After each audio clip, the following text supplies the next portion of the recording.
The morning Emma Edwards found her sister dying in a ramshackle cabin outside Victor, Colorado.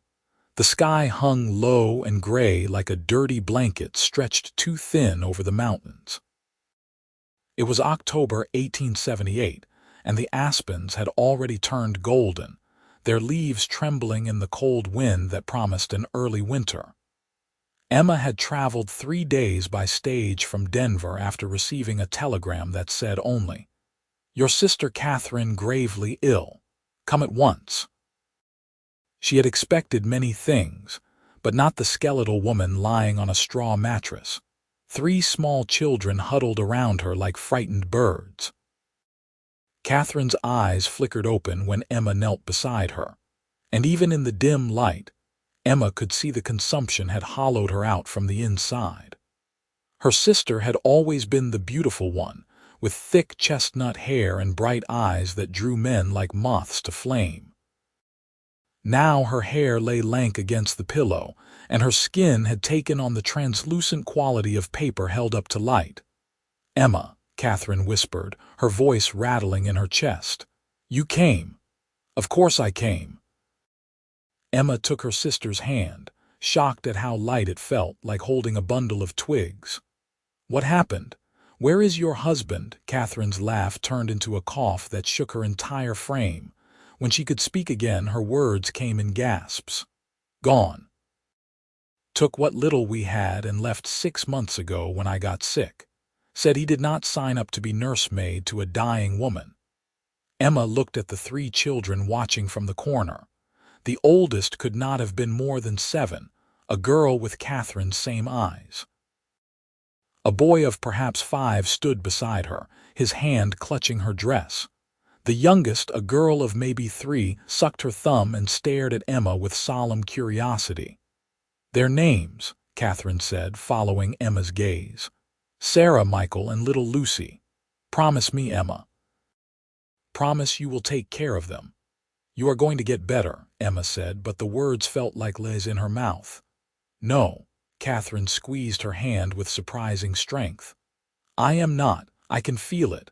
The doctor came last week and said it would not be long now. Promise me." Emma's throat tightened. She was 23 years old, unmarried, working as a seamstress in Denver. She barely earned enough to keep herself fed and housed. How could she possibly care for 3 children? But looking into her sister's desperate eyes, she knew there was only one answer she could give. "I promise." Catherine died 2 days later, just as the first snow began to fall on the peaks surrounding Victor. Emma sat with her through the last hours, listening to her labored breathing grow shallower and shallower until finally it stopped altogether. The children sat on the floor nearby, too quiet, too still, as if they had learned long ago that making noise brought no comfort. The funeral was a small affair. Catherine had no friends in Victor, and her husband's family wanted nothing to do with his abandoned children. The town's minister spoke brief words over the grave, and Emma stood with Sarah, Michael, and Lucy, all of them shivering in clothes too thin for the mountain cold. After the burial, Emma walked back to the cabin with the children trailing behind her. She had perhaps $20 to her name, no prospects, and winter coming fast. The cabin's rent was 2 weeks overdue, and the landlord had already made it clear he wanted his money or the place vacated. Emma sat at the rough wooden table and put her head in her hands, trying to think. "Are you hungry?" Sarah's voice was soft, hesitant. Emma looked up at the girl. Sarah had her mother's features, delicate and pretty, but there was something old in her eyes, a wariness that no 7-year-old should possess. "Yes, I suppose I am."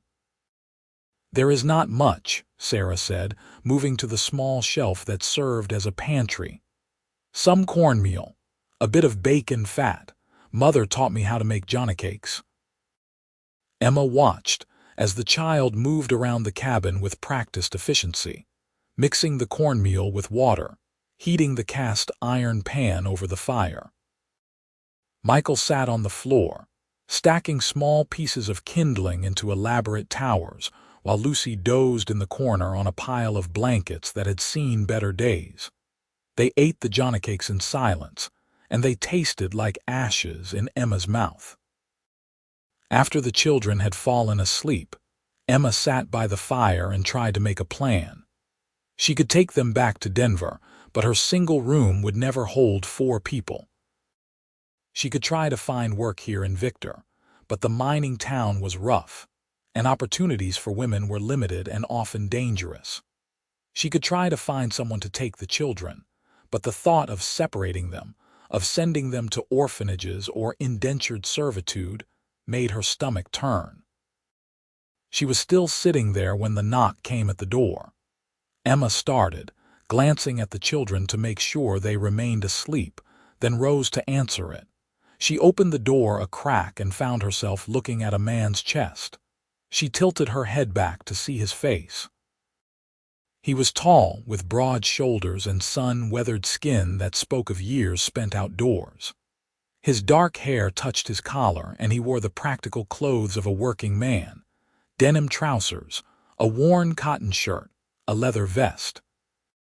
But it was his eyes that caught her attention, gray as storm clouds with a directness that made her want to step back. "Help you?" Emma asked, keeping the door mostly closed. "Name is Fletcher Kane," the man said, his voice low and rough. "I own the ranch about 5 miles north of town. I heard about Catherine Edwards' passing, wanted to pay my respects." Emma's hand tightened on the door. "You knew my sister, not well," Fletcher said, and something in his face softened. "But she used to walk past my land sometimes with the children. Always said good morning, always had a kind word. When I heard she had taken sick, I brought by some eggs and milk a few times, left them on the step when no one answered." Emma remembered the eggs and milk that had appeared mysteriously over the past weeks. Catherine had been too delirious near the end to explain where they came from, and Emma had been too desperate to question the gift. "That was kind of you," Emma said quietly. "Thank you." Fletcher nodded, then seemed to hesitate. "I also heard the landlord is looking to collect his rent or put you out. That true?" Emma felt heat rise in her cheeks. "I fail to see how that is your concern." "It is not," Fletcher agreed.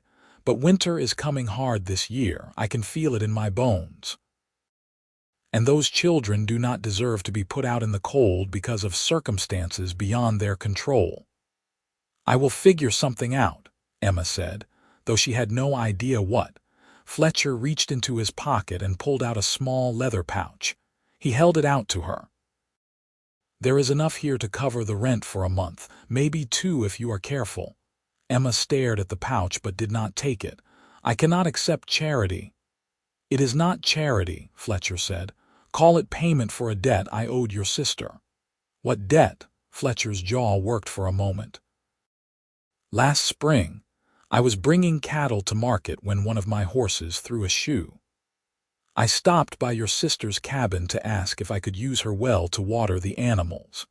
She not only let me use the water but gave me half a loaf of bread and some dried apples when she saw I had been traveling hard. I tried to pay her, but she would not take it, said kindness should not have a price." Emma's vision blurred with sudden tears. That sounded exactly like Catherine, generous even when she had nothing to give. "Please," Fletcher said, still holding out the pouch. "Let me repay the kindness." Emma took the money, her fingers brushing his for just a moment. "Thank you," she whispered. Fletcher nodded and turned to go, then paused. "If you need anything else, my ranch is not far. Anyone in town can give you directions."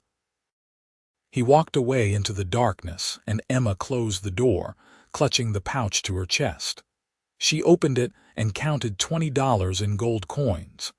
Enough to keep them housed and fed for a while, but what then? The next morning, Emma woke to find Sarah already up, trying to coax heat from the dying fire. Emma helped her get it going properly, then made a thin porridge from the cornmeal.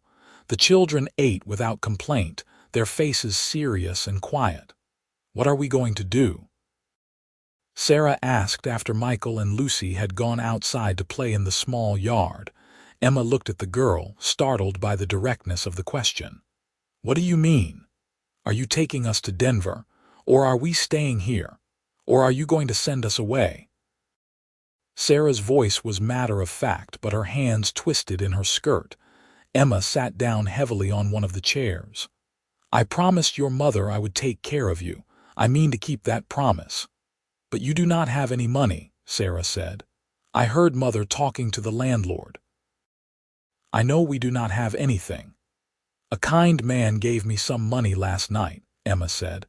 "Enough to keep us going for a while, and I can sew. I can find work." Sarah nodded slowly. "Mother used to sew too before she got sick. She made dresses for the saloon girls sometimes. They paid pretty well."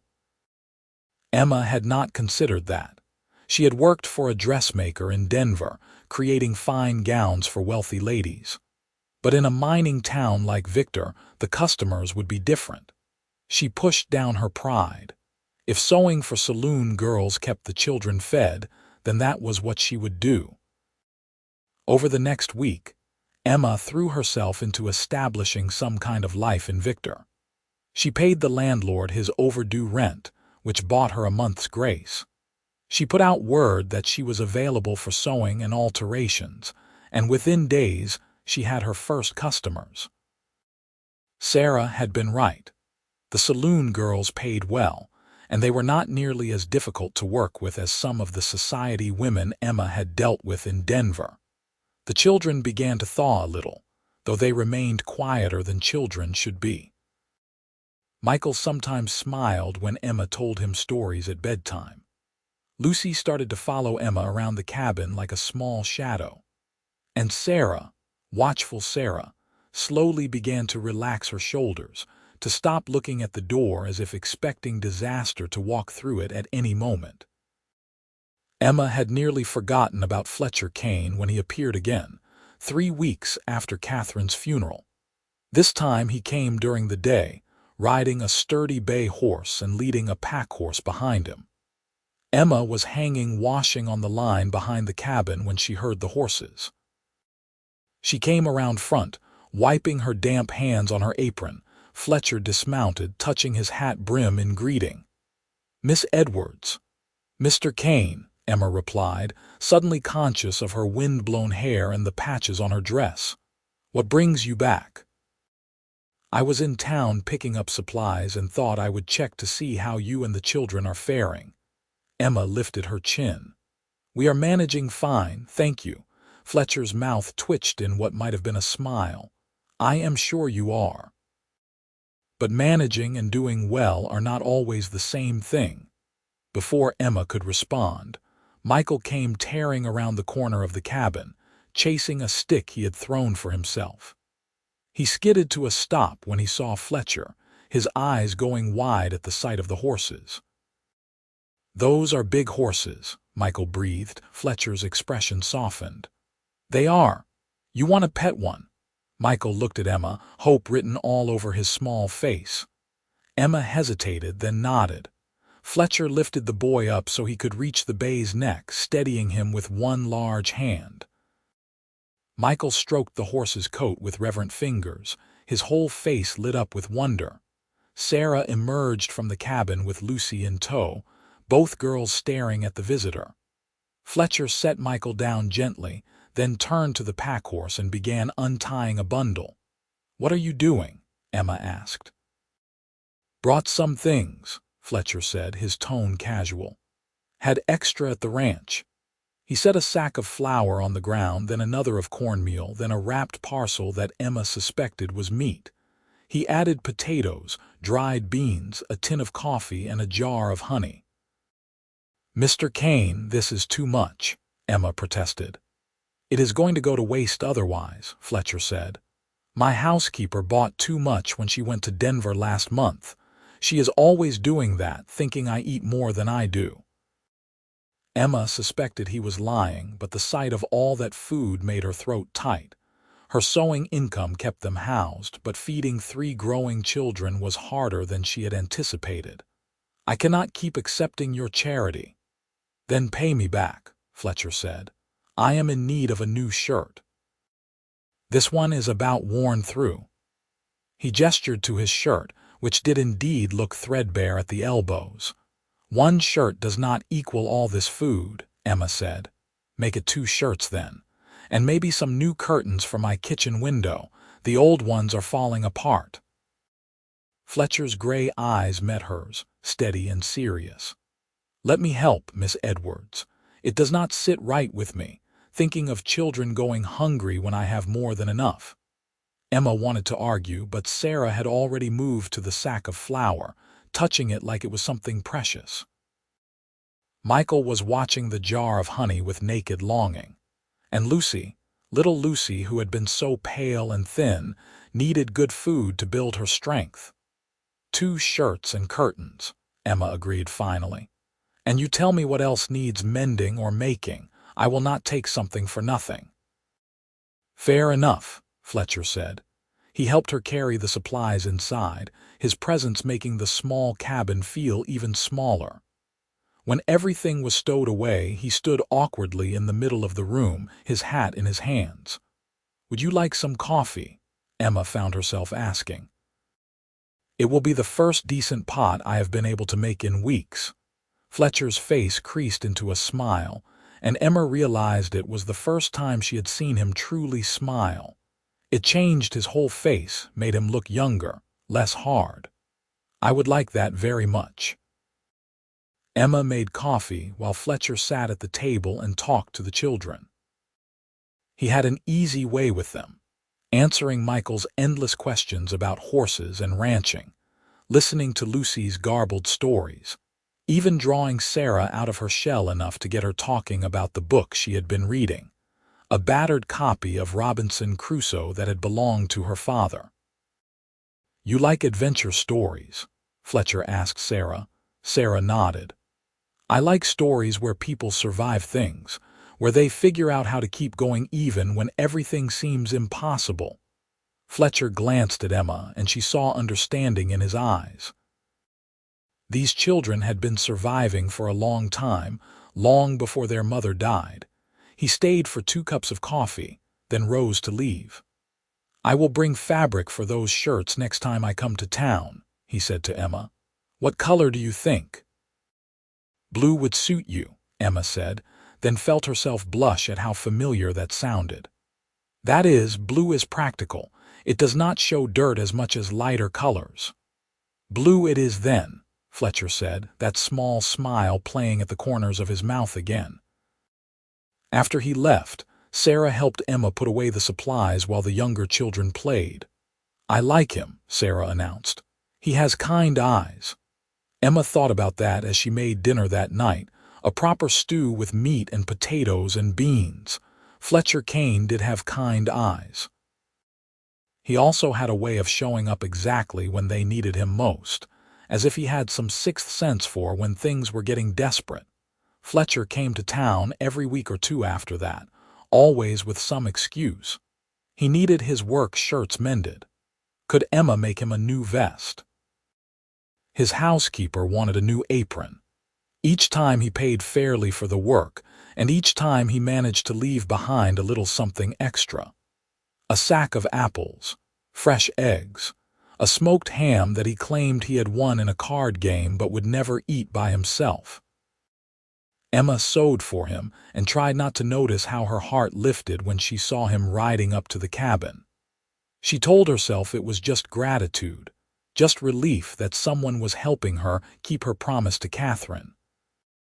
But late at night, lying on her narrow bed with the children asleep nearby, she found herself thinking about the way his hands looked holding the coffee cup, rough and scarred from work. The way his voice deepened when he talked to the children. The way he looked at her sometimes, like he was seeing something in her that she did not know was there. Winter came down hard in December, blanketing Victor in snow that turned the mountains into white giants looming over the town. Emma's sewing work slowed as people hunkered down to wait out the cold. She stretched their supplies as far as they would go, making thin soups and watering down the milk. The children never complained, but she saw how they looked at their bowls, saw how Sarah started giving portions of her food to Michael and Lucy, when she thought Emma was not watching.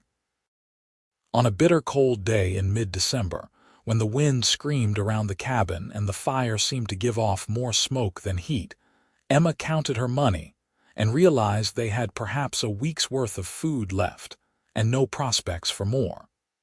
The rent was due again in 10 days. She had $2.30 to her name. She was sitting at the table, trying not to cry where the children could see, when the knock came at the door. Emma wiped her eyes quickly and opened it to find Fletcher standing there, covered in snow, his horse visible through the white curtain of falling flakes. "Mr. Kane, you should not be out in this weather," Emma exclaimed. "I have ridden in worse," Fletcher said. "Can I come in?" Emma stepped back and he entered, bringing a gust of cold air with him. He was carrying a large sack which he set down on the table. "Brought some things," he started, but Emma cut him off. "Mr. Kane, I cannot keep doing this. You have been more than generous, but I cannot keep accepting your help. It is not right." Fletcher looked at her steadily. "What is not right about helping people who need it?" "Because I cannot pay you back," Emma said, her voice breaking. "I cannot keep sewing enough shirts and curtains to equal all you have given us. And I cannot let the children suffer because of my pride, but I also cannot just take and take from you like some kind of beggar." "You are not a beggar," Fletcher said quietly. "You are a woman trying to keep a promise to her dying sister, trying to care for 3 children in the middle of winter in a town that has not been kind to you. There is no shame in that." "There is shame in dependence," Emma said. Fletcher was quiet for a long moment. Then he said, "What if it was not dependence? What if it was something else?" "What do you mean?" Fletcher turned his hat in his hands, not looking at her. "I have a proposition for you. My ranch is big, too big for one man. I have a bunkhouse that stands empty and a main house that is too quiet. I need someone to help with the household, someone to cook and clean and maybe help my housekeeper with the heavier work. You need a place to live and a steady income. You could bring the children. There is plenty of room." Emma stared at him. "You are offering me a job." "Yes," Fletcher said, finally meeting her eyes. "A real job with real wages. Room and board for you and the children, plus $20 a month. The children could have their own space in the main house. Sarah could help with light chores if she wanted, but they would mostly just be children, able to play and learn without worrying where their next meal is coming from." It sounded too good to be true. Emma's practical side immediately started looking for the catch. "Why would you do this? You do not even know us." "I know enough," Fletcher said. "I know you are a hard worker. I know you keep your word. I know you love those children enough to set aside your pride for their sake. That is all I need to know." "People will talk," Emma said. "An unmarried woman living at a bachelor's ranch." "Let them talk," Fletcher said. "Anyone who knows me knows I would never dishonor a woman under my protection. And my housekeeper, Mrs. Chen, she lives in a cottage on the property with her husband. They will be there as chaperones if that makes you feel better." Emma looked at the children, who had stopped playing to listen. Sarah's eyes were wide and hopeful. Michael was practically vibrating with excitement at the thought of living on a ranch with horses. Even Lucy seemed to understand that something important was happening. "I need to think about it," Emma said. "Of course," Fletcher said. "Take all the time you need, but the offer stands and it is not going away." He left the sack of supplies, which contained enough food to last them through the week, and rode back out into the storm. Emma watched him go, her mind spinning. That night, after the children were asleep, Emma sat by the dying fire and thought about Fletcher's offer. Part of her wanted to refuse on principle. She barely knew the man. Moving to his ranch felt like crossing some invisible line, like admitting she could not make it on her own. But another part of her, the practical part that had kept her alive through hard times, whispered that this was the answer she had been praying for. A real home for the children, safety, security, the chance for them to be children instead of just survivors. And there was something else, something she was almost afraid to acknowledge. She liked Fletcher Kane. She liked his quiet strength, his dry humor, the way he treated the children with respect instead of condescension. She liked how safe she felt when he was around, like the world was a little less harsh, a little more manageable. In the morning, Emma made her decision. She bundled the children up and walked into town to the general store, where she knew she could send a message to Fletcher's ranch. She wrote on a piece of paper, "I accept your offer. When should we come?" The reply came back before nightfall. "Whenever you are ready, I will send a wagon tomorrow." The wagon arrived mid-morning the next day, driven by a Chinese man with graying hair and a weathered face that creased into a smile when he saw them. "I am Robert Chen," he said in slightly accented English. "My wife and I work for Mr. Kane. He sent me to help you move your things." Emma looked at the meager pile of possessions they had accumulated. 2 worn trunks, a box of kitchen things, some blankets, the children's few clothes and toys. It all fit easily in the back of the wagon. The ride to Fletcher's ranch took about an hour, following a road that wound through snow-covered hills studded with pine trees. The children huddled together under a blanket in the back, their eyes wide as they took in the vast expanse of white landscape. Emma sat up front with Robert, who proved to be a pleasant conversationalist.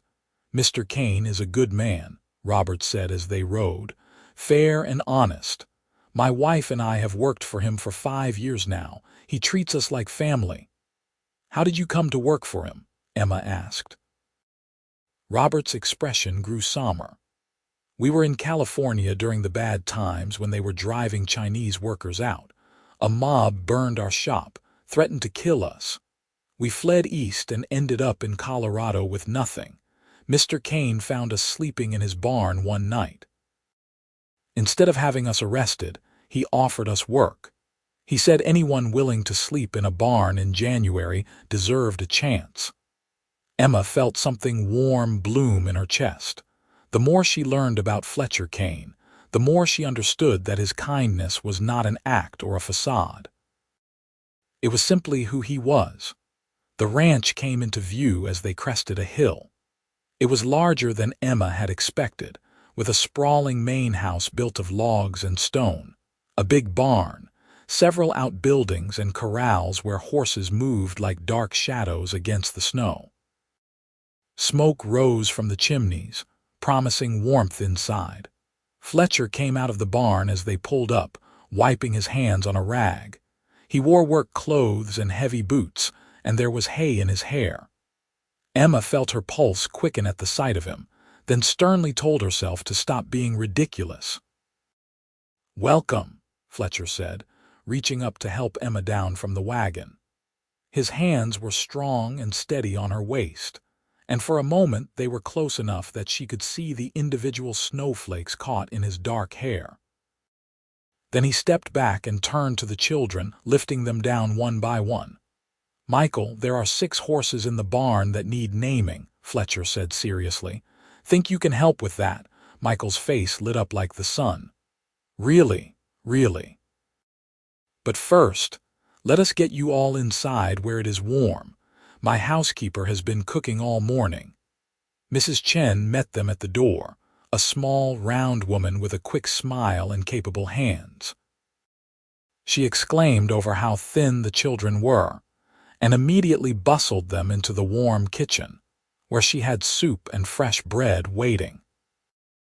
The main house was bigger than Emma had imagined, with a large main room dominated by a stone fireplace, a kitchen that was nearly as big as the entire cabin they had been living in, and several bedrooms upstairs.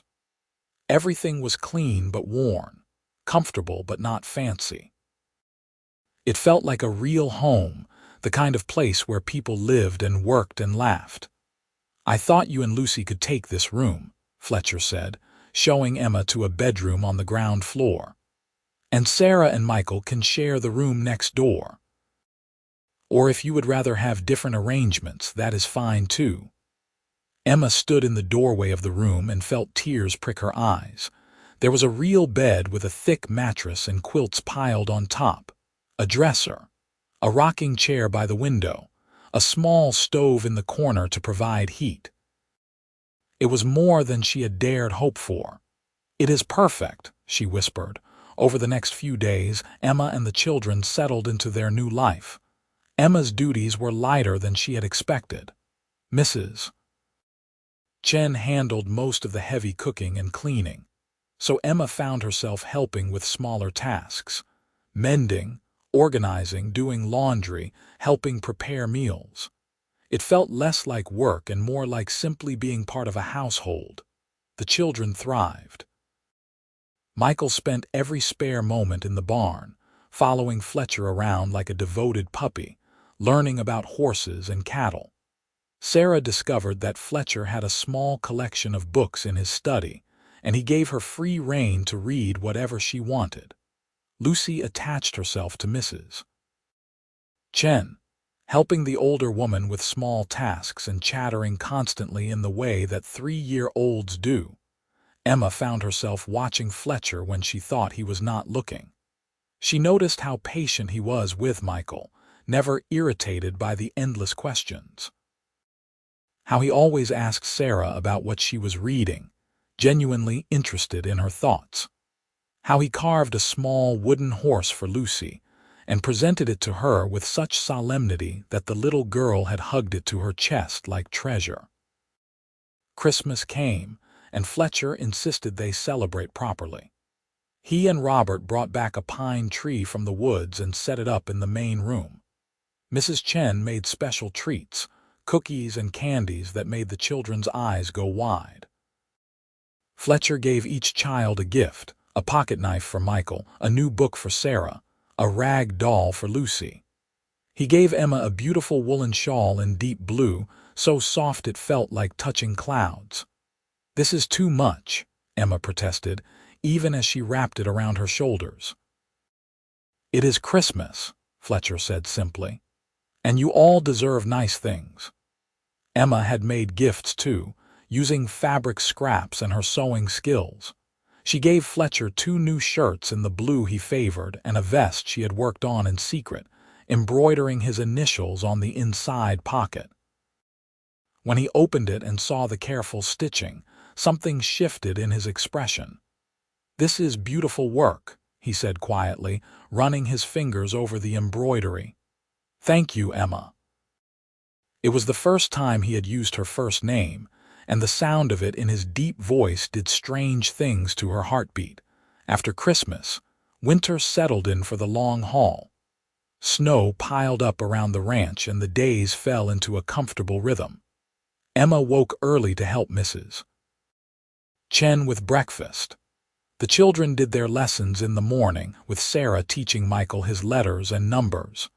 In the afternoons, they played or helped with light chores. Evenings were spent around the fire, with Fletcher reading aloud or telling stories about his years as a cowboy, riding the ranges of Texas and New Mexico before settling in Colorado. Emma learned about him in pieces, like assembling a puzzle. He had been born in Kansas, the youngest of 4 sons. His family had been farmers, but Fletcher had never taken to it. At 16, he had headed west to find his fortune. He had worked cattle drives, fought in range wars, nearly died of fever in Arizona. 5 years ago, he had saved enough money to buy this ranch, determined to build something permanent, something that would last. "Why did you never marry?"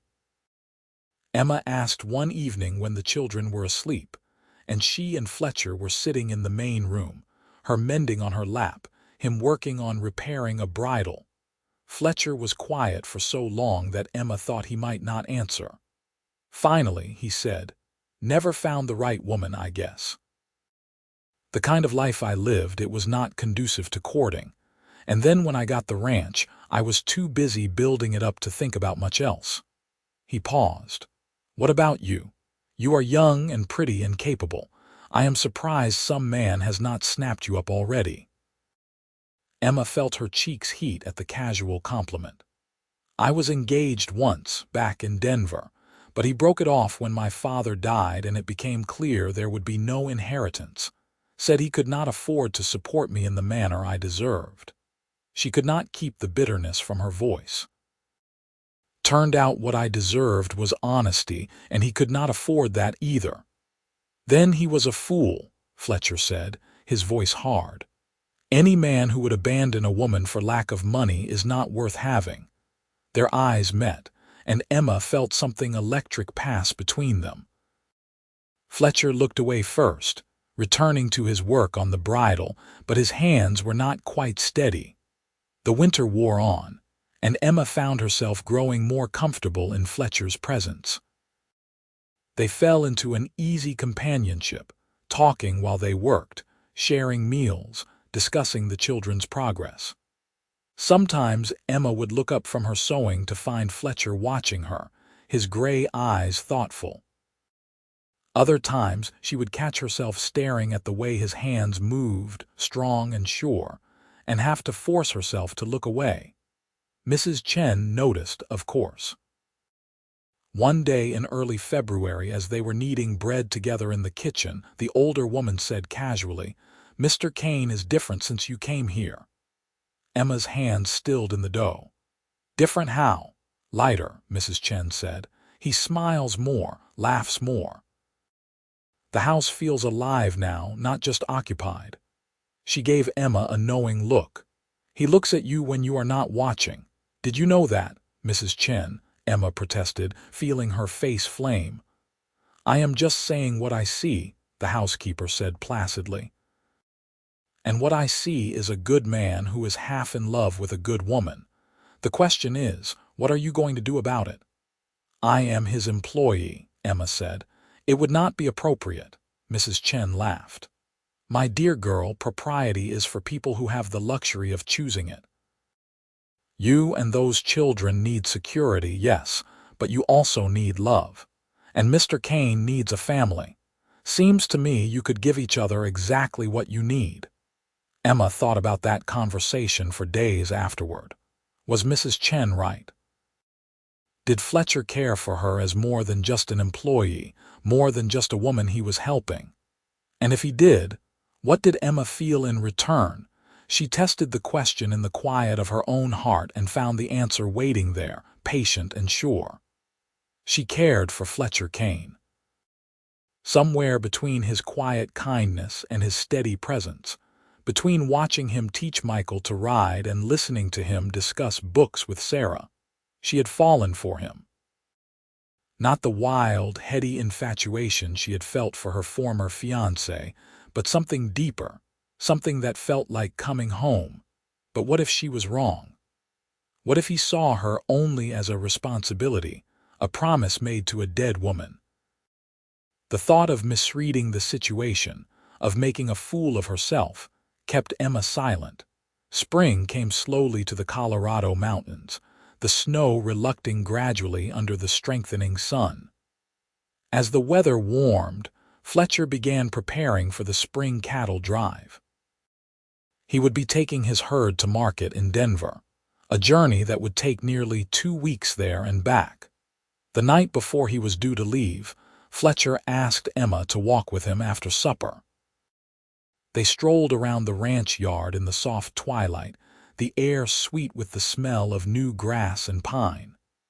"I wanted to thank you," Fletcher said as they walked, "for everything you have done here.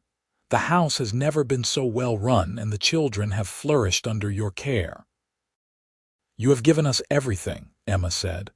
"A home, security, a chance at a real life. I should be thanking you." Fletcher stopped walking and turned to face her. In the fading light, his eyes were dark and serious. "Emma, I need to tell you something before I leave. I need you to know that this arrangement, it has become more to me than just an employer helping an employee."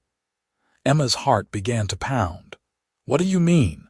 "I mean that I care about you," Fletcher said quietly. "I care about you in a way that has nothing to do with promises or obligations. I think about you all the time. I find excuses to be near you. When I am working in the far pastures, I count the hours until I can come back to the house and see your face." He took a breath. "I am not good with words, but I need you to know. You and those children, you have become everything to me. You have made this place a home instead of just a house, and I do not want to go to Denver without telling you how I feel." Emma stared at him, her throat tight with emotion. "Fletcher, I do not know what to say." "You do not have to say anything," Fletcher said quickly. "I know this is sudden. I know you might not feel the same way, but I had to tell you. I have been carrying it around for months now, and I could not leave without you knowing." "You foolish man," Emma said, her voice breaking on a laugh that was half sob. "You think I do not feel the same. You think I have not been watching you the way you watch me. You think my heart does not speed up every time you walk into a room." Fletcher's expression shifted from anxious to hopeful. "Emma," she reached up and took his face in her hands, marveling at her own boldness. "I love you, Fletcher Kane. I think I have been falling in love with you since the first night you brought us food and asked for nothing in return. You are the kindest, most honorable man I have ever known, and yes, I feel the same way." Fletcher let out a breath that sounded like relief and wonder combined. Then he pulled her close and kissed her, gentle and careful, like she was something precious. Emma melted into him, her hands sliding around his neck, and the kiss deepened into something urgent and sweet. When they finally pulled apart, both breathing hard, Fletcher rested his forehead against hers. "When I get back from Denver, I am going to ask you properly, with a ring and everything. But I need to know now if you would consider marrying me. Not because you need security or because the children need a father, but because you want me the way I want you." "Yes," Emma said, laughing through the tears streaming down her face. "Yes, yes, yes." Fletcher kissed her again and then again until they were both giddy with it. They walked back to the house hand in hand, and even though they had agreed to keep their understanding private until Fletcher returned from Denver, Emma could not stop smiling. The next morning, Fletcher left with Robert and 2 hired hands, driving the cattle toward Denver. Emma stood with the children and waved until the riders disappeared over the hill. Then she went back inside and threw herself into work, trying to make the days pass faster. She failed miserably. Every day felt like a week. She kept looking up from her tasks, expecting to see Fletcher riding in. She lay awake at night, remembering the feel of his arms around her, the taste of his kiss, the promise in his eyes. The children noticed her distraction. "Do you miss Mr. Kane?" Sarah asked one evening. Emma, who had been staring at the same page of her book for 20 minutes, looked up. "Yes, I suppose I do." Sarah smiled, looking far too knowing for a 7-year-old.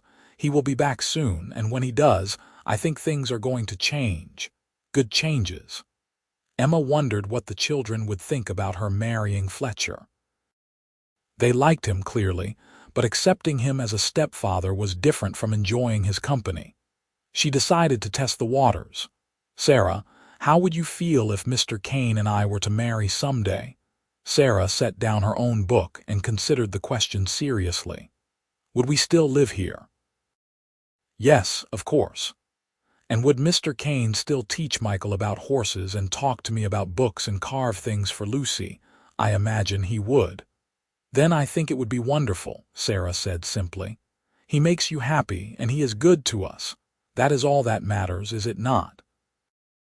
Emma pulled the girl into a hug, her heart full. "You are very wise for your age." "Mother used to say that," Sarah said, her voice muffled against Emma's shoulder. "She said I had to be wise because someone needed to look after things. But I am tired of being wise, Aunt Emma. I want to just be a child for a while, and I think I can be, here with you and Mr. Kane." "You can be," Emma promised. "You can be anything you want to be." Fletcher returned on a warm day in late April, riding ahead of the others to reach the ranch faster. Emma was hanging laundry when she saw him coming up the road, and she dropped the sheet she was holding and ran to meet him. He dismounted in a fluid motion and caught her up in his arms, spinning her around. She laughed and clung to him, breathing in the familiar scent of horse and leather and the wild outdoors. "I missed you," Fletcher said against her hair. "Every mile, every minute, I missed you." "I missed you too," Emma said. Fletcher set her down gently and reached into his saddlebag. "I have something for you." He pulled out a small box and opened it to reveal a ring. It was not fancy or expensive, just a simple gold band with a small garnet set in it, but to Emma it was the most beautiful thing she had ever seen. "Emma Edwards, will you marry me?" Fletcher asked. "Will you be my wife, and let me be a father to those children and build a life with me here on this ranch?" "Yes," Emma said, her vision blurring with happy tears. 1,000 times yes. Fletcher slipped the ring onto her finger and it fit perfectly. Then he kissed her, right there in the yard where anyone could see, and Emma did not care one bit about propriety. They married 3 weeks later, in a simple ceremony at the church in Victor. The children stood up with them, Sarah and Michael and Lucy, all dressed in new clothes that Emma had sewn. Robert and Mrs. Chen were there, beaming. A few of Fletcher's neighbors came, and some of the women Emma had sewn for, and the minister who had buried Catherine. As Emma stood beside Fletcher and spoke her vows, she thought about her sister. Catherine had died owing nothing to the world, leaving behind only 3 small children and a legacy of kindness. But that kindness had set in motion a chain of events that led to this moment. To Emma finding love in the most unexpected place, to 3 orphan children finding a home. The children had been nervous about the wedding, worried that things would change. But that night, when they returned to the ranch as a newly formed family, Fletcher sat down at the dinner table and set 3 extra plates alongside the ones for himself and Emma. "What are you doing?" Michael asked. "Making sure everyone has a place," Fletcher said simply. "That is what families do. They make sure everyone belongs."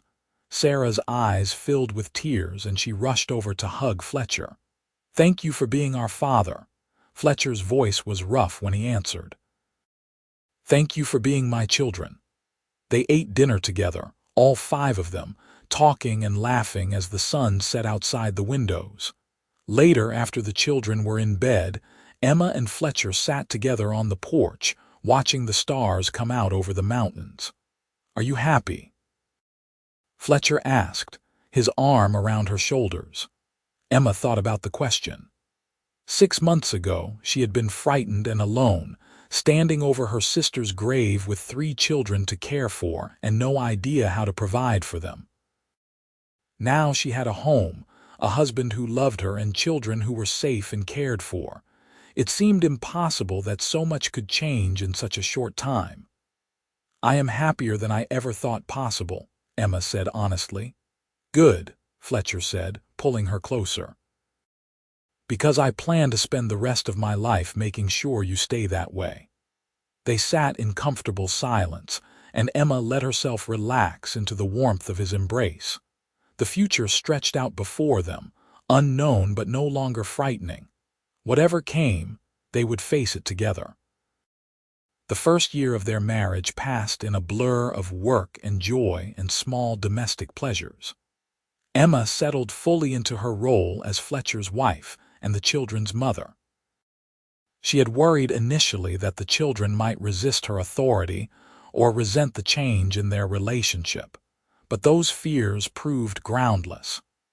If anything, having the security of a real family made them more affectionate, more willing to trust. Michael grew like a weed, shooting up several inches over the summer. He became Fletcher's shadow, learning everything there was to know about ranching. Fletcher was patient with him, teaching him to rope and ride and care for the animals. By autumn, Michael could sit a horse as well as any adult, and the pride on his face when Fletcher told him so made Emma's heart squeeze. Sarah continued to devour every book she could get her hands on. Fletcher started bringing her books from Denver whenever he went to town, and their shared love of reading created a special bond between them. Emma would often find them sitting together in the study, discussing some story or another, Sarah's face animated as she argued some point and Fletcher listening with grave attention. Lucy, who had been so thin and quiet when Emma first found her, blossomed into a chattering, energetic 4-year-old. She followed Emma everywhere, helping with chores in the way that small children do, creating more work than they save but so earnestly that it was impossible to be annoyed. Fletcher carved her a whole menagerie of wooden animals, and she spent hours arranging them in elaborate scenes and narrating their adventures. Emma learned the rhythms of ranch life, the cycle of seasons that governed everything. Spring meant calving and branding and preparing for the summer grazing. Summer meant long days of work, moving the cattle to higher pastures, mending fences, putting up hay. Fall brought the cattle drive to market and the rush to prepare for winter. Winter was quieter, a time for indoor work and making repairs and simply surviving until spring came again. She learned to love the land itself, the harsh beauty of the mountains, the vast sky, the way the wind sang through the pines. She learned to read the weather in the clouds, to judge the health of cattle by their bearing, to find satisfaction in work well done. And she learned Fletcher, the small details that made him who he was. How he always woke before dawn, no matter the season. How he hummed tunelessly when he was happy. How he had a scar on his left shoulder from a bullet wound he never talked about.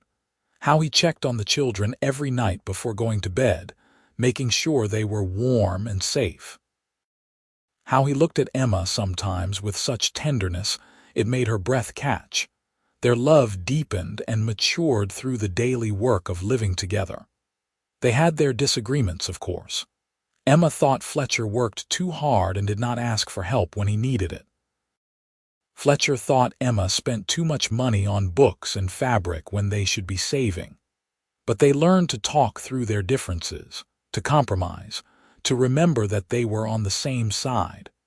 The physical aspect of their marriage was a revelation to Emma. Her mother had told her that marital relations were a duty women endured, but with Fletcher it was anything but. He was patient and tender, making sure she found pleasure before seeking his own. Their nights together were full of discovery and passion, and Emma marveled that something so intimate could also be so joyful. In the spring of their second year together, Emma realized she was pregnant. She had suspected for a few weeks but had not said anything, wanting to be sure. When she finally told Fletcher, he picked her up and spun her around, laughing like a boy.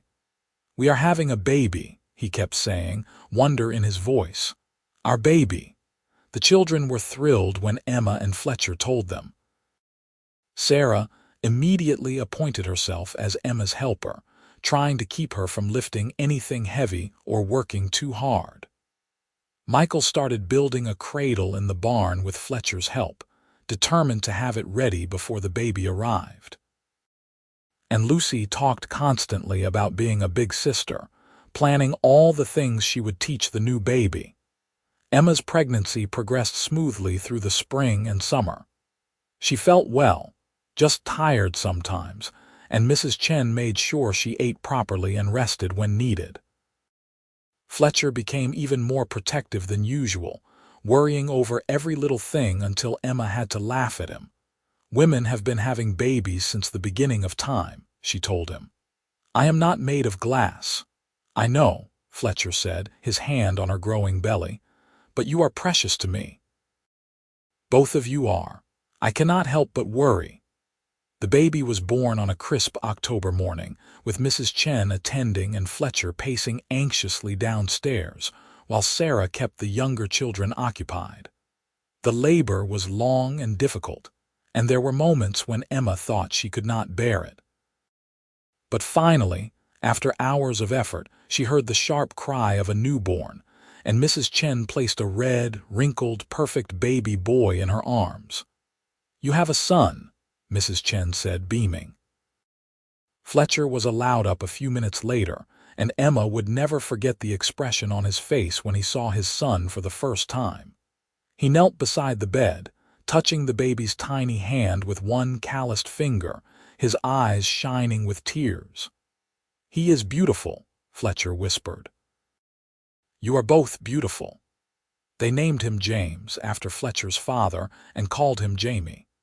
The other children adored him immediately, fighting over who got to hold him and singing to him when he cried. Fletcher was utterly besotted, spending hours just watching the baby sleep, marveling at his tiny features. Jamie was a good baby, healthy and content, with his father's dark hair and his mother's blue eyes. As he grew, his personality emerged, curious and determined, already showing signs of the stubbornness that characterized both his parents. Life continued its steady rhythm. Michael turned 10 and started taking on more responsibility around the ranch. Sarah turned 9 and announced that she wanted to be a teacher when she grew up, so she could help other children learn to love reading the way she did. Lucy turned 5 and started lessons with Sarah, proving to be a quick study despite her tendency to daydream. Emma settled into motherhood with the same practical competence she brought to everything else. There were hard moments, nights when Jamie would not sleep, days when the work seemed endless. But there were far more good moments. Jamie's first smile, his first laugh, his first wobbly steps. Watching Fletcher play with all 4 children, seeing him be the father he had never had the chance to be before. The ranch prospered under Fletcher's careful management. He was able to buy additional land, expand the herd, hire a few permanent hands to help with the work. Money was never plentiful, but it was steady, and there was always enough. Emma took pride in managing the household accounts, making their resources stretch as far as possible. When Jamie was 2, Emma found herself pregnant again. This time the pregnancy was harder and she was sicker, but she was also more confident, knowing what to expect. Fletcher worried himself nearly gray, but Emma sailed through it with Mrs. Chen's help and the support of her family. Their daughter was born in the spring, a tiny, delicate baby with wispy blonde hair and Fletcher's gray eyes. They named her Catherine, after Emma's sister, and called her Katie. From the beginning, she was different from Jamie, quieter and more observant, content to sit and watch the world around her. Fletcher held his daughter for the first time and looked at Emma with such love that she felt it like a physical touch. "Thank you," he said simply, "for all of this. For the family we have built." Emma reached for his hand, tired but happy. "We built it together," and they had. What had started as a desperate arrangement, a cowboy helping a woman care for her dead sister's children, had grown into something rich and deep. A real family, bound not just by law or obligation, but by love and shared experience and the daily choice to care for each other. Sarah turned 12 and began helping teach the younger children more formally. She had a gift for explaining things clearly, for making difficult concepts accessible. Emma and Fletcher talked about sending her to school in Denver when she was older, though the thought of her being so far away was painful. Michael turned 13 and started working alongside Fletcher and the ranch hands like a man, though he was still a boy in many ways. He had grown tall and lean, with his mother Catherine's chestnut hair and a serious demeanor that sometimes broke into boyish enthusiasm when he forgot to be grown up. Lucy turned 8, sweet and imaginative, always making up stories and putting on little plays for the family. She looked after Jamie and Katie with the fierce devotion of a child who remembered what it was like to be vulnerable and afraid. Jamie at 4 was all energy and questions, running everywhere, climbing everything, driving his older siblings to distraction and making his parents laugh with his antics. And Katie at 2 was just beginning to talk, following Lucy around and trying to join in her games. The years passed in a sweet blur of birthdays and holidays, of cattle drives and harsh winters, of births and deaths among the ranch animals, of small triumphs and occasional setbacks. Through it all, Emma and Fletcher's love continued to grow, deepening with each shared experience. On their 5th wedding anniversary, Fletcher took Emma into Denver for a rare overnight trip, leaving the children in Mrs. Chen's capable care. They stayed in a hotel, had dinner at a nice restaurant, walked through the city streets like courting sweethearts. That night, lying in the unfamiliar hotel bed with Fletcher's arms around her, Emma thought about how much her life had changed. "You ever regret it?" Fletcher asked, as if reading her thoughts. "Giving up your life in Denver to take care of Catherine's children?" Emma turned to face him, touching his jaw. "Not for a single moment. Everything good in my life came from that choice. I got the children, and I got you, and I got this life we have built. How could I regret any of that? I think about it sometimes," Fletcher admitted. "How easily we might never have met. If Catherine had not been your sister, if she had not lived near my ranch, if I had not decided to bring her food that day. Any one of those things could have been different and we would be strangers." "But they were not different," Emma said. "We did meet.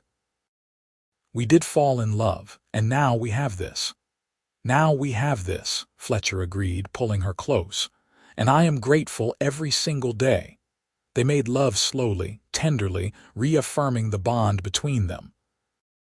And in the morning, they returned to the ranch and their children and their life, carrying the renewed sense of gratitude and joy with them. More time passed. Sarah turned 15, poised on the edge of womanhood, tall and lovely with her mother's delicate features. True to her word, she wanted to teach, and Fletcher arranged for her to attend the Teachers' College in Denver. Emma cried when they put her on the stage, even though Sarah promised to come home for holidays and summer. Michael at 16 was nearly as tall as Fletcher and twice as stubborn. He had no interest in anything beyond the ranch, declaring that this was where he belonged and where he would stay. Fletcher tried to encourage him to see more of the world, but Michael was immovable. Emma recognized the same determination that had kept her sister's children alive through impossible circumstances, and she let it be. Lucy turned 11, still dreamy and creative, but showing signs of growing up. She helped Emma with Katie and Jamie, patient with their endless questions and games. She also started helping Mrs. Chen more in the kitchen, discovering a talent for cooking that pleased the older woman immensely. Jamie at 7 was attending lessons from a traveling tutor Fletcher had hired, learning his letters and numbers with the same intensity he brought to everything. And Katie at 5 was her father's little shadow, following him around the ranch and asking to help with everything. Emma, at 31, felt older and younger than her years simultaneously. The hard work and harsh climate had left their marks, lines around her eyes and roughness in her hands. But she was strong and healthy, and when she looked in the mirror, she saw a woman who was loved and satisfied with her life. Fletcher at 38 had threads of silver in his dark hair and deeper lines around his eyes, but he was still strong and vital, still capable of working dawn to dusk without complaint. He had filled out some with good food and happiness, no longer quite so lean and hard as the cowboy Emma had first met. They talk sometimes about having another child, but with Jamie and Katie still young and the ranch demanding so much attention, they decided they were content with the family they had. 5 children, 3 by blood and adoption, 2 by birth, all loved equally. One evening in late summer, when Emma was 32 and had been married to Fletcher for 8 years, they sat on the porch after the children had gone to bed. The air was warm and sweet, full of the smell of hay and horses and the wild roses that grew along the fence line. "Do you remember the night I asked you to come work here?" Fletcher asked, his arm around Emma's shoulders. "Of course," Emma said. "I was terrified. It seemed too good to be true." "I was terrified too," Fletcher admitted. "I had been watching you for weeks, trying to work up the courage to offer. I kept thinking of excuses to come to town, just to see you. I was half in love with you already, but I did not know how to tell you." Emma smiled. "Mrs. Chen said you looked at me when I was not watching." "Mrs. Chen is too observant for her own good," Fletcher grumbled, but he was smiling too. "I did look at you, I could not help it. You were so fierce and determined, trying to take care of 3 children with nothing but willpower and stubbornness. I admired you so much." "And now?" Emma asked. "Now I love you more than I thought it was possible to love another person," Fletcher said simply. "You made me whole, Emma. Before you, I was just going through the motions, building a ranch but not a life. You gave me purpose. You gave me a family. You gave me everything." Emma turned to kiss him, long and sweet. When they pulled apart, she said, "You gave me everything too. Safety and security, yes, but more than that. You gave me love. Real love, the kind that lasts and grows and deepens. The kind I did not think existed outside of stories." They sat in comfortable silence, watching the stars come out. Inside the house, their children slept safe and sound. Around them, the ranch settled into night, the horses quiet in the barn, the cattle distant dark shapes in the pasture. Emma thought about Catherine, wondered what her sister would think if she could see them now. Would she be happy that her children had found such a good home? Would she approve of Emma marrying Fletcher, of the family they had created? Emma liked to think she would. Catherine had always wanted her children to be safe and loved, and they were both of those things now. "Thank you," Emma said softly. Fletcher looked at her, puzzled. "For what?" "For setting 3 extra plates that night," Emma said. "For making sure the children knew they belonged. For being the kind of man who sees people in need and helps without asking for anything in return. For loving me and them so completely." Fletcher pulled her closer. "I should be thanking you. You trusted me when you had no reason to. You took a chance on a lonely cowboy and made him happier than he had any right to be. Everything good in my life started the day you agreed to come here." They kissed again, and then Fletcher stood and offered Emma his hand. "Come to bed, wife. Tomorrow will be a long day." Emma took his hand and let him pull her up. They went inside together, checking on the children one last time before retiring to their own room. As Emma lay in Fletcher's arms, listening to his heartbeat slow into the rhythm of sleep, she felt a peace so deep it was almost painful. This was not the life she had imagined for herself. It was harder and simpler, full of work and worry and the constant demands of children and land. But it was also full of love and laughter and the satisfaction of building something that mattered. She had found her place in the world, not in some Denver parlor wearing fine dresses, but here in the Colorado mountains, with dirt under her fingernails and a cowboy's ring on her finger, and she would not trade it for anything. The years continued to unfold, each bringing its own challenges and joys. There were hard winters that tested their resources and their resolve. There were dry summers that made them worry about water and grass. There were accidents and illnesses that frightened them. But there were also moments of pure happiness. Birthdays and holidays, the first snow of winter, The first flowers of spring, quiet evenings around the fire, Sunday dinners with all 7 of them around the table. Sarah finished her schooling and returned to Victor to teach at the local school. She boarded in town during the week, but came home on weekends, and Emma treasured those visits. At 18, Sarah was a beautiful young woman, though she seemed in no hurry to marry, preferring her books and her students to the young men who tried to court her. Michael at 19 became Fletcher's full partner in running the ranch. They worked together seamlessly, Michael's youthful energy complementing Fletcher's experience and wisdom. Emma watched them sometimes and felt a fierce pride. Catherine's son had grown into a fine man, strong and honest and good. Lucy at 14 was still dreamy, but developing a practical streak that served her well. She helped Emma manage the household and was becoming a fine cook under Mrs. Chen's tutelage. She also had a gift for healing, nursing sick animals back to health with patient care. Jamie at 10 was pure mischief, always getting into scrapes, but so charming that he usually talked his way out of trouble.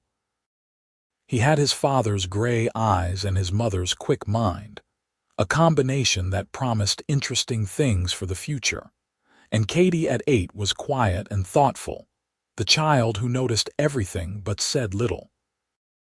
She loved to draw, creating detailed sketches of the ranch and the animals and her family. Fletcher had started bringing her paper and pencils from Denver, encouraging her artistic talent. Emma at 35 felt the weight of her years sometimes, the toll of bearing children and working hard and living at high altitude. But she was healthy and content, surrounded by the people she loved most in the world. Fletcher at 41 had more silver than dark in his hair now, but he was still strong, still capable, still the steady center of their family. They had weathered everything together, droughts and floods, market crashes that affected cattle prices, diseases that swept through the herd, accidents that could have been disasters. They had also celebrated together, good years when the ranch prospered, children's achievements, quiet moments of domestic happiness.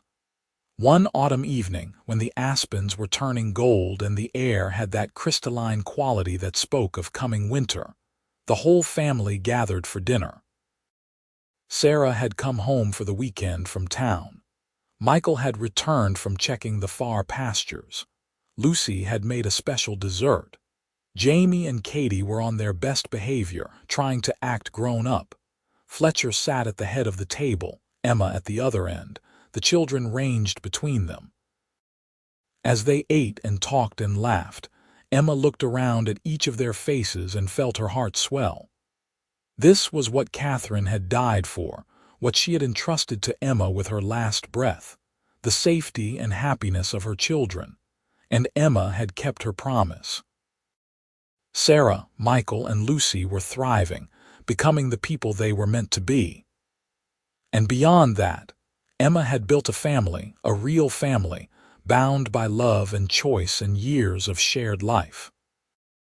After dinner, when the dishes were cleared and the younger children were getting ready for bed, Sarah pulled Emma aside. "I wanted to tell you something," Sarah said, her eyes bright. "There is a young man, a teacher at the school in Denver. His name is Thomas. He has been writing to me, and I think it might be serious." Emma felt the bittersweet pang of a mother facing her child's independence. "Tell me about him." Sarah's face lit up as she described Thomas, his kindness and intelligence, his passion for education, the way he made her laugh. Emma listened and saw herself 8 years ago falling in love with Fletcher, discovering that happiness was possible even after loss. "Does he treat you well?" Emma asked when Sarah finished. "He treats me like I am precious," Sarah said simply. "Like Father treats you." Emma pulled her into a hug. "Then I am happy for you, and I want to meet this young man as soon as possible." Later, Emma told Fletcher about Sarah's news. He took it the way he took most things, with quiet acceptance and a hint of melancholy. She is growing up, he said. They all are. Michael will probably start thinking about marriage soon, too. Lucy is not far behind. Before we know it, it will be just us and Jamie and Katie rattling around in this big house. Would that be so terrible? Emma asked, snuggling into his side. Just us, Fletcher smiled. No, I suppose not. We started with just us, after all. Well, us and 3 scared children who needed a home. But we built something good, did we not? We built something wonderful, Emma agreed. The next spring, Sarah married her Thomas in a ceremony at the ranch. It was a beautiful day, warm and clear, with wildflowers blooming in the meadows and the mountains standing sentinel in the distance. Sarah looked radiant in the dress Emma had sewn for her, and Thomas looked at her with such adoration that Emma felt her eyes sting with tears. Fletcher walked Sarah down the makeshift aisle, and when the minister asked who gave this woman to be married, Fletcher's voice was thick as he answered, "Her mother and I do." It was true, Emma thought. They were Sarah's parents in every way that mattered. They had raised her, protected her, loved her, and guided her into adulthood. Catherine had given birth to her, but Emma and Fletcher had given her a life. After the ceremony, there was dancing and food and celebration. Emma watched her family, all of them together, and felt a gratitude so intense it was almost prayer. Michael swung Lucy around the makeshift dance floor while she laughed. Jamie tried to teach Katie a complicated step and ended up tripping over his own feet. Fletcher held Emma close and whispered in her ear, "Thank you for saying yes all those years ago." "Thank you for asking," Emma whispered back. The years continued their steady march. Sarah and Thomas moved to Denver, where they both taught school. Michael married a rancher's daughter from a neighboring property, a practical, good-humored woman named Margaret who fit into the family seamlessly. They built a house on the northern edge of Fletcher's land and started their own herd, with Michael still working closely with Fletcher to manage both operations. Lucy, at 17, caught the eye of the new doctor in Victor, a young man fresh from medical school in the East. Emma watched that courtship carefully, protective of her gentle daughter, but Dr. James Morrison proved to be as kind as he was intelligent. They married when Lucy was 19, and she moved to town to help him with his practice while pursuing her own interest in healing. Jamie, at 14, was still too young to think about marriage, but the girls in town certainly thought about him.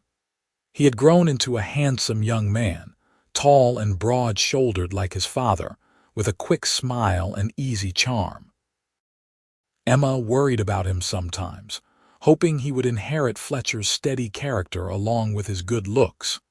And Katie, at 12, was still quiet and artistic, happiest with a pencil in her hand. She showed no interest in boys yet, preferring to spend her time drawing or helping her father around the ranch. Emma and Fletcher, now in their early 40s, had begun to slow down a bit. Fletcher's back bothered him sometimes after long days in the saddle, and Emma's hands ached in the cold. But they were still healthy, still active, still running the ranch and raising the last 2 children at home. One evening, sitting on their porch as they had done countless times before, Fletcher said, "We should take a trip. Just the 2 of us. Michael can handle the ranch for a few weeks." Emma looked at him in surprise. "A trip where?" "Anywhere you want," Fletcher said. "We have been working hard for over a decade. We deserve some time for ourselves." "Where have you always wanted to go?" Emma thought about it. "I have never seen the ocean." "Then let us go see the ocean," Fletcher said. "We can take the train to San Francisco, stay in a hotel, eat in restaurants, walk on the beach. It will be an adventure." They went that summer, leaving Jamie and Katie in Michael and Margaret's care. The train journey itself was exciting, watching the landscape change from mountains to desert to lush coastal valleys. San Francisco was overwhelming and exhilarating, so different from the wide open spaces they were used to. But the ocean was everything Emma had dreamed. They stood on the beach together, hand in hand, watching the waves crash against the shore. The vastness of it, the power and beauty, took her breath away. "Thank you for this," Emma said, leaning into Fletcher's shoulder. "Thank you for giving me adventures." "You have given me more," Fletcher said. "You gave me a life worth living." They spent 2 weeks in San Francisco, exploring the city, eating exotic foods, visiting museums and theaters. But by the end of it, they were both ready to go home. The city was exciting, but the ranch was where they belonged. When they returned, they found everything running smoothly, though Jamie and Katie greeted them with such enthusiasm that Emma suspected they had been more worried than they let on.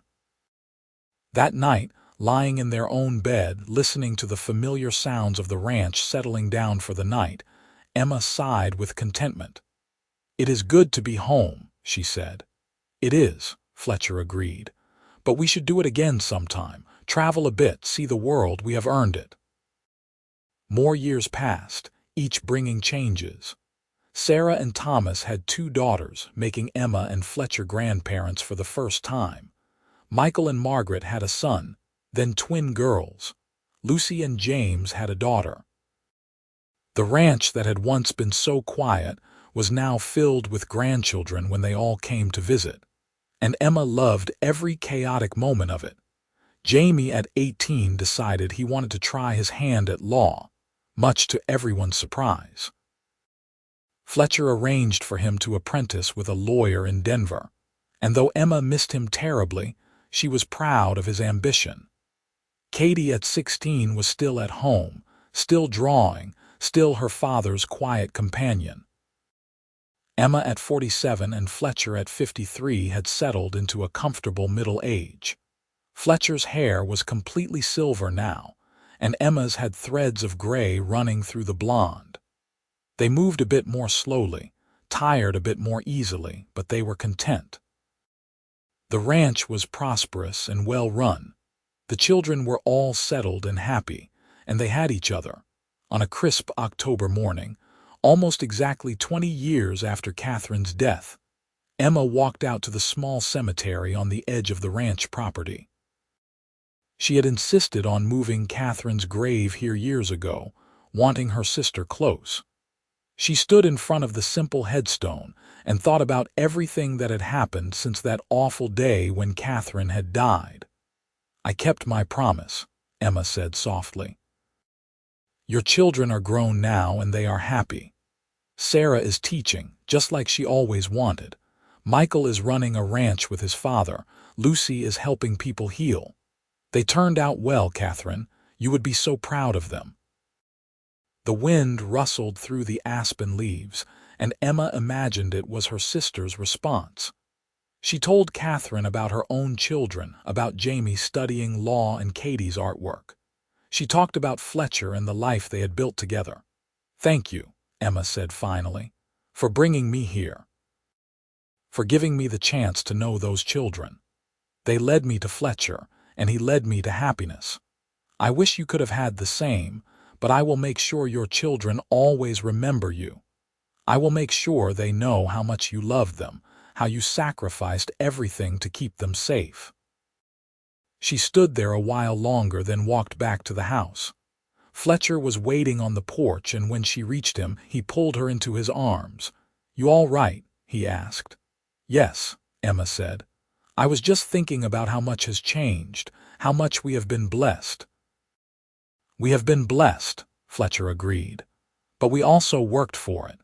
We chose each other, we chose the children, we chose this life, and those choices led us here." That evening they sat down to dinner with Katie, just the 3 of them since Jamie was away at school. The table felt too big with so few people around it, but also intimate, special. They talked and laughed, and after dinner, Katie showed them her latest drawings, detailed landscapes of the ranch. "These are beautiful," Emma said, studying the careful lines and shading. "You have real talent, sweetheart. Father says maybe I could study art someday," Katie said shyly. "In Denver or even further away." Emma looked at Fletcher, saw the mixture of pride and sadness in his eyes. Their last child, preparing to leave the nest.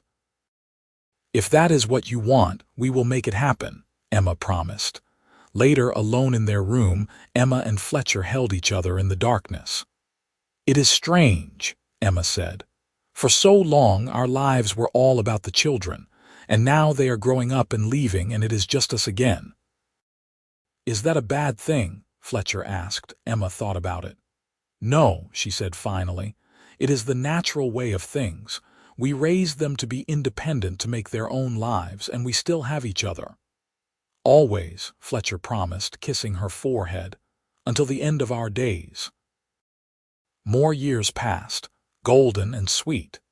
Jamie finished his legal training and opened a practice in Victor, married a lovely young woman named Anna, and gave them more grandchildren.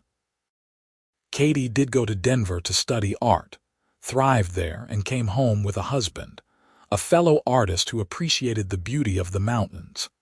Emma and Fletcher, now in their 50s, handed over more and more of the ranch operations to Michael while still staying involved. They had time now for the things they had always put off. Long rides just for the pleasure of it, visits to their children and grandchildren, quiet evenings reading or talking or simply sitting together in companionable silence. On their 20th wedding anniversary, their children threw them a party. The ranch was full of people, 3 generations gathered to celebrate. Emma looked around at all the faces, all the lives that had sprung from that desperate promise she had made to her dying sister, and felt overwhelmed with gratitude. Fletcher gave a toast, his voice strong despite his years. "20 years ago, I was a lonely cowboy with a ranch but no family. Then Emma came into my life, bringing 3 children who needed a home. I thought I was helping them, but it turned out they were helping me. They made me a father. Emma made me a husband. Together they made me whole. Here is to 20 more years, if God grants us the time, and to the family we have built together." Everyone raised their glasses, and Emma felt tears slide down her cheeks. Fletcher pulled her close and kissed her in front of everyone, and the grandchildren giggled while the adults cheered. That night, after everyone had gone home or to bed, Emma and Fletcher walked around the ranch together. The moon was full, turning everything silver and black, and the air was cool and sweet.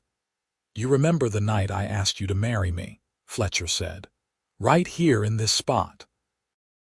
"I remember everything about that night," Emma said.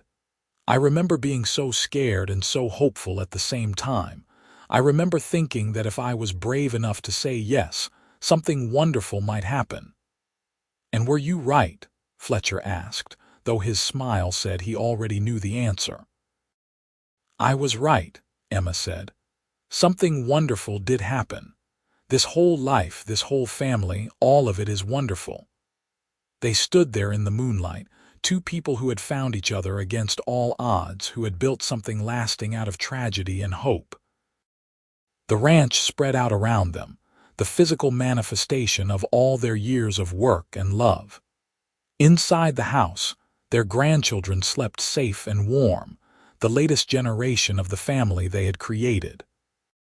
"I love you," Fletcher said, the words still carrying weight after 20 years of marriage. "I love you too," Emma replied. "Thank you for being the kind of man who saw a desperate woman with 3 small children and thought, I can help. Thank you for setting those 3 extra plates. Thank you for making us a family. Thank you for saying yes," Fletcher said, "to all of it, to coming here, to marrying me, to building this life together. You are the best thing that ever happened to me, Emma Kane." They kissed under the moonlight, and then hand in hand, they walked back to the house. Their house. Their home. The place where they belonged together. Inside, they checked on the grandchildren who had stayed the night, smiling at the tangle of small bodies sprawled across beds and floors. They said good night to Michael and Margaret, who were staying in the guest room. They banked the fire and locked the doors and climbed the stairs to their own room. And as they lay together in the darkness, listening to the familiar sounds of the ranch settling down for sleep, Emma thought about the journey that had brought them here.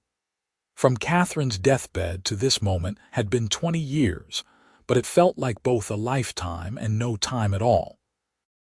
She had promised her dying sister that she would care for 3 small children. She had kept that promise and received far more in return than she had ever given. She had found love and purpose and a happiness so deep it sometimes frightened her with its intensity. Catherine had died owing nothing to the world but 3 small children.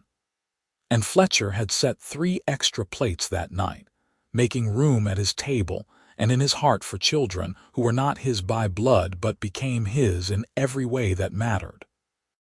From that simple act of kindness had flowed everything else. A family, a legacy, a love story that would endure through generations. Their grandchildren would grow up hearing the story of how Grandma Emma came to the ranch with 3 small children, how Grandpa Fletcher took them in, how love grew where there had only been loss. Emma drifted off to sleep in Fletcher's arms, content and at peace. Tomorrow would bring its own joys and challenges, but tonight there was only this: the warmth of her husband's body next to hers, the soft sounds of children breathing in nearby rooms, the knowledge that she was exactly where she was meant to be.